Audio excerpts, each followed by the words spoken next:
ប្រទេសដែលជាកំពូលមហាអំណាចទាំង10ប្រចាំតំបន់អាស៊ី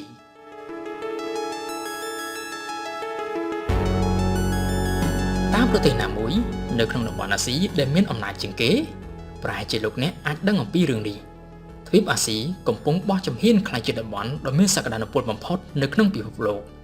តំបន់នេះបានក្លាយជាក្របពេជ្រផងនិងជាបណ្ដាផងនៅក្នុងក្រសែភ្នែកពួកប្រទេសលោកខាងលិចនិងសហរដ្ឋអាមេរិកដែលកំពុងតែសម្លឹងយ៉ាងប្រុងប្រយ័ត្នមិនដាក់ភ្នែកចំនួនប្រជាជនដល់ទៅ 60% នៃប្រជាជនសរុបនៅក្នុងពិភពលោកកំពុងតែរស់នៅក្នុងទ្វីបមួយនេះប្រទេសដែលមានចំនួនប្រជាជនច្រើនលើពិភពលោកដូចជាឥណ្ឌាចិននិងឥណ្ឌូនេស៊ីក៏ជាប្រទេសដែលស្ថិតនៅក្នុងទ្វីបអាស៊ីជាពិសេសនោះចាប់តាំងពីសតវត្សទី20មជ្ឈមណ្ឌលសេដ្ឋកិច្ចពិភពលោកបានរំកិលខ្លួនចេញពីអាមេរិកខាងជើងមកកាន់តំបន់អាស៊ីប៉ាស៊ីហ្វិកតើប្រទេសណាខ្លះដែលជាប់ឈ្មោះថាជាកំពូលមហាអំណាចទាំង10នៅក្នុងតំបន់អាស៊ីក្នុងពេលបច្ចុប្បន្នតោះសូមអញ្ជើញទៅមើលទាំងអស់គ្នាអង្គការ Green ផ្ដល់ដំណោះស្រាយកសិកម្មនៅកម្ពុជា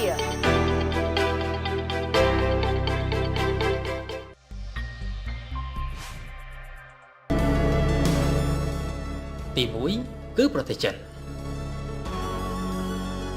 នៅក្នុងឆ្នាំ2022នេះចិននៅតែបន្តនាំមុខគេជាប្រទេសមហាអំណាចលេខ1នៅក្នុងទ្វីបអាស៊ីចិនជាប្រទេសដែលមានអរិយធម៌ចំណាស់និងរុងរឿងជាសកលតាំងពីឆ្នាំ221មុនគ្រិស្តសករាជមកម្លេះរាជវង្សចិនជាច្រើនរាជវង្សបានដឹកនាំប្រទេសនេះមកទល់នឹងឆ្នាំ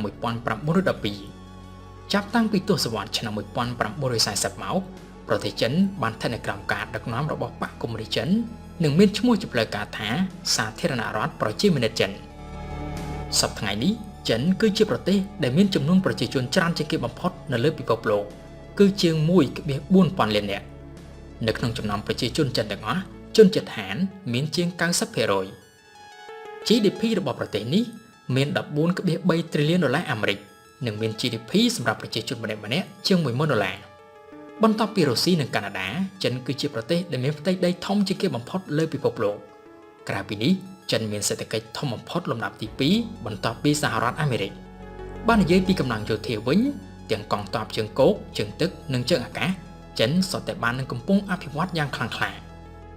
ទំហំចំណាយទៅលើកងទ័ពរត់តាមពីក្រោយតែសហរដ្ឋអាមេរិកមួយគត់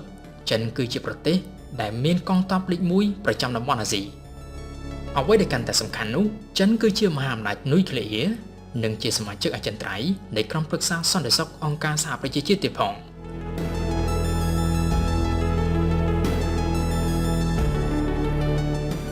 ចំណាត់ថ្នាក់ទី2ប្រទេសរុស្ស៊ីរុស្ស៊ីត្រូវបានគេចាត់ទុកថាជាប្រទេសដែលស្ថិតនៅក្នុងតំបន់យូរ៉ាស៊ីមានន័យថានៅក្នុងទ្វីបអឺរ៉ុបផងនិងទ្វីបអាស៊ីផងប៉ុន្តែនៅក្នុងនេះក៏គេធ្វើចំណាត់ថ្នាក់ប្រទេសរុស្ស៊ី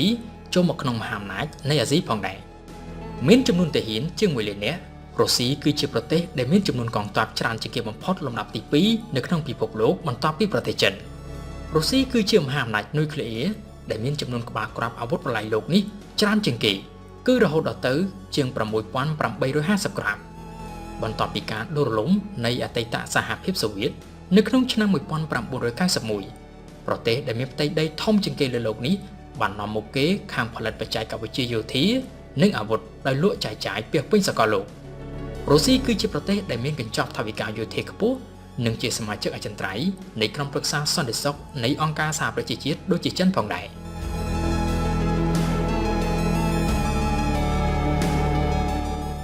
ចំណាត់ថ្នាក់ទី3គឺប្រទេសឥណ្ឌាសាធារណរដ្ឋនេះត្រូវបានគេឲ្យរហស្សនាមថាមហាយៈអាស៊ីខាងត្បូងឥណ្ឌាគឺជាប្រទេសប្រជាធិបតេយ្យធំបំផុតនៅក្នុងពិភពលោកប្រទេសនេះមានចំនួនប្រជាជនច្រើនជាងគេលំដាប់ទី2លើពិភពលោកបន្ទាប់ពីប្រទេសចិនពលគឺប្រហែលជា 1.2000 លាននាក់បើនិយាយអំពីទំហំផ្ទៃដីលើសកលលោកវិញឥណ្ឌាជាប់លេខ7ជាប្រទេសដែលធំបំផុតរដ្ឋធានីរបស់ប្រទេសនេះគឺ New Delhi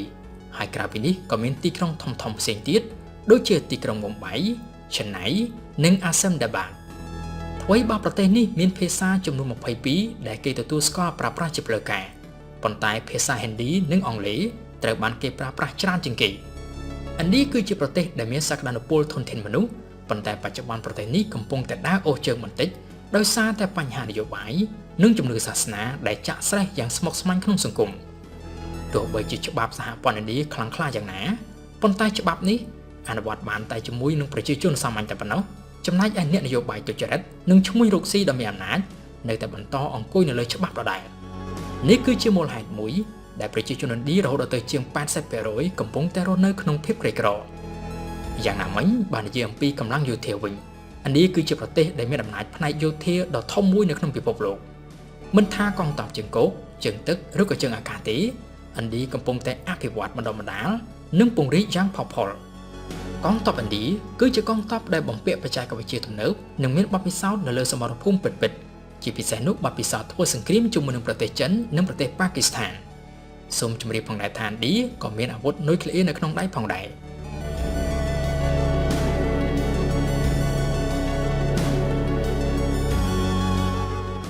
ទី4ប្រទេសប៉ាគីស្ថានប៉ាគីស្ថានមានទាហានសកម្មជាង 7 សែននាក់និងជាប្រទេសដែលជាប់ចំណាត់ថ្នាក់លេខ 5 ខាងមានទំហំយោធាធំបំផុតនៅក្នុងពិភពលោក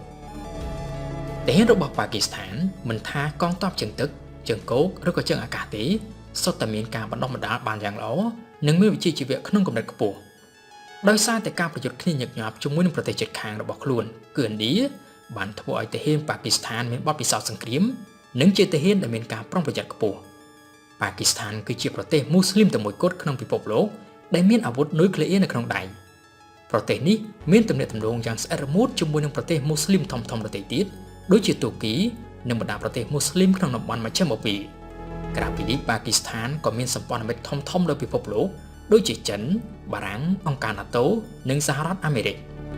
ទាហានប៉ាគីស្ថានជាង 10,000 នាក់បានចូលរួមនៅក្នុងបេសកកម្មរក្សាសន្តិភាពពិភពលោករបស់អង្គការសហប្រជាជាតិ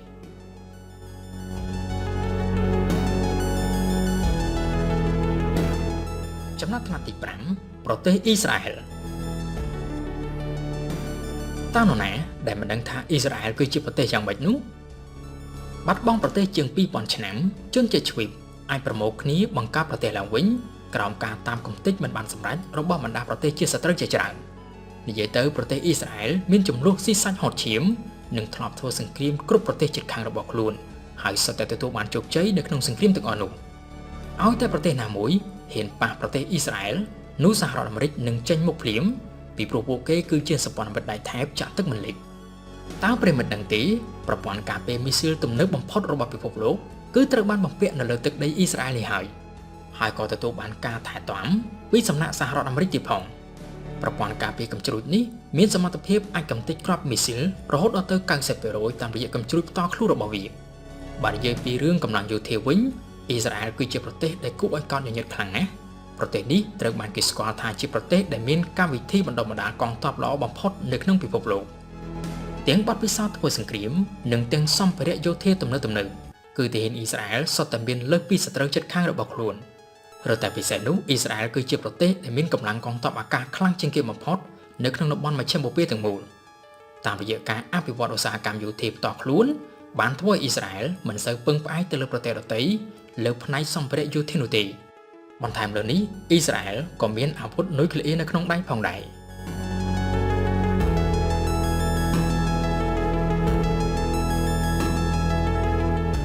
ចំណាត់ថ្នាក់ទី 6 ប្រទេសកូរ៉េខាងជើងកូរ៉េខាងជើងជារដ្ឋកុម្មុយនីសដែលស្និទ្ធជាមួយនឹងចិននិងរុស្ស៊ីហើយមានសហរដ្ឋអាមេរិកគឺជាសត្រូវធំជាងគេប្រទេសនេះមានទាហានសកម្មនិងត្រៀមខ្លួនរួចរាល់សម្រាប់ការធ្វើសង្គ្រាមគ្រប់ពេលទាំងកងទ័ពជើងទឹកជើងគោកនិងជើងអាកាសនិងទ័ពបញ្ជាអាវុធនុយក្លេអ៊ែរកូរ៉េខាងជើងមានប្រជាជនជាង 26 លាននាក់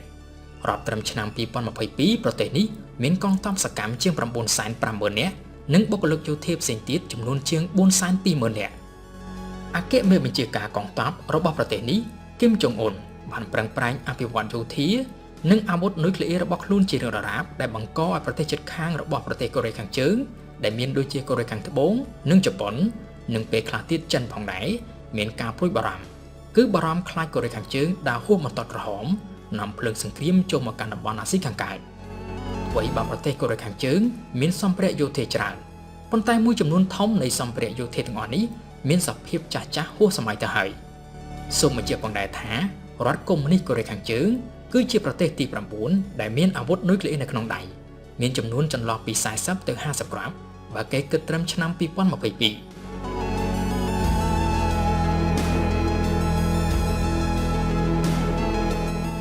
ចំណាត់ថ្នាក់ទី7កូរ៉េខាងត្បូងកូរ៉េខាងត្បូងគឺជាបងប្អូនផងនិងជាសត្រូវផងរបស់រដ្ឋកុម្មុយនីសកូរ៉េខាងជើងសាធារណរដ្ឋកូរ៉េមានប្រជាជនចំនួនជាង51លាននាក់គិតត្រឹមឆ្នាំ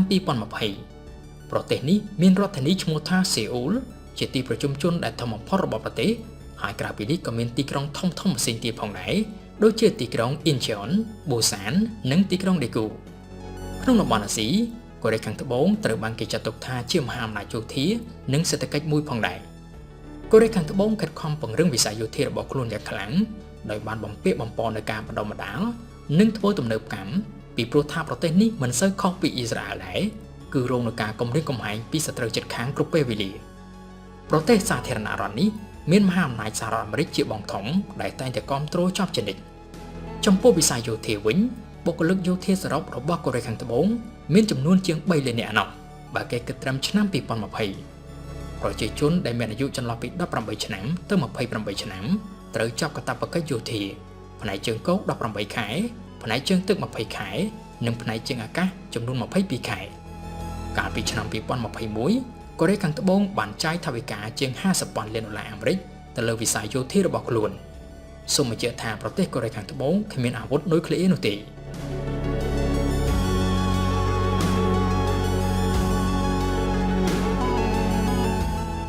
ចំណាត់ថ្នាក់ទី8ប្រទេសជប៉ុនជប៉ុនធ្លាប់ជាមហាអំណាចដ៏ខ្លាំងក្លាមួយក្នុងតំបន់អាស៊ីប៉ុន្តែក្រោយសង្គ្រាមលោកលើកទី2មកជប៉ុនត្រូវបានអនុញ្ញាតឲ្យមានកងទ័ពសម្រាប់តែការពារប្រទេសខ្លួនប៉ុណ្ណោះម្ល៉េះហើយប្រទេសនេះមានការលូតលាស់តែខាងផ្នែកសេដ្ឋកិច្ចរីឯយោធានិងនយោបាយវិញមិនសូវរីកទៅមុខប៉ុន្មានទេយ៉ាងណាមិញនៅក្នុងរយៈពេលប្រមាណទសវត្សរ៍ចុងក្រោយនេះកងទ័ពជប៉ុនហាក់មានកំណែទម្រង់ជាបន្តបន្ទាប់បាញ់ឆ្ពោះទៅរកការធ្វើទំនើបកម្មយោធានិងបង្កើនចំនួនកងទ័ពដោយសារតែភាពតានតឹងក្នុងតំបន់និងការគំរាមកំហែងពីសំណាក់អាវុធនុយក្លេអ៊ែររបស់កូរ៉េខាងជើងកងទ័ពជប៉ុនធ្វើបើមិនសូវច្រើនប៉ុន្តែគឺជាកងទ័ពដែលបំពាក់ដោយអាវុធដែលមានបច្ចេកវិទ្យាទំនើបរាប់ត្រឹមឆ្នាំ2021ជប៉ុនមានបុគ្គលិកយោធាជាង240,000 នាក់ហើយនៅក្នុងឆ្នាំកន្លងទៅនេះជប៉ុនបានចាយលុយជាង$21 លានអាមេរិកទៅលើវិស័យយោធារបស់ខ្លួនដូចជាកូរ៉េខាងត្បូងដែរជប៉ុនគ្មានអាវុធនុយក្លេអ៊ែរនោះទេ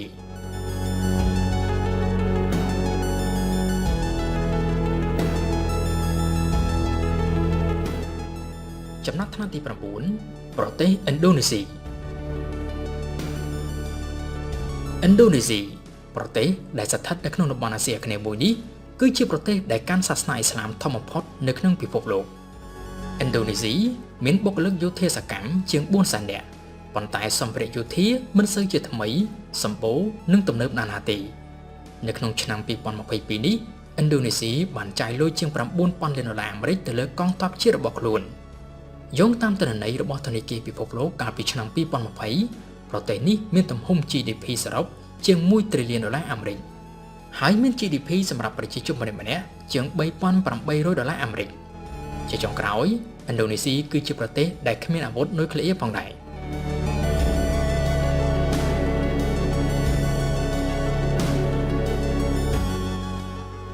ចំណាត់ថ្នាក់ទី10ប្រទេសវៀតណាម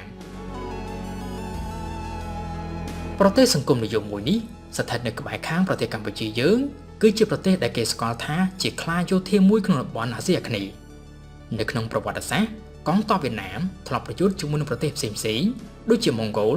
ចិនបារាំងអាមេរិកនិងកម្ពុជាថ្មីបើសម្ភារៈយោធាមិនសូវទំនើបប៉ុន្តែវៀតណាមនៅតែជាបងធំផ្នែកវិស័យយោធានៅអាស៊ីអាគ្នេយ៍ដោយកាលពីឆ្នាំ2021កន្លងទៅប្រទេសនេះបានចាយលុយជិត$8 លានអាមេរិកទៅលើយោធារបស់ខ្លួនវៀតណាមក៏ជាប្រទេសដែលគ្មានអាវុធនុយក្លេអ៊ែរដែរគូបញ្ជាក់ផងដែរថា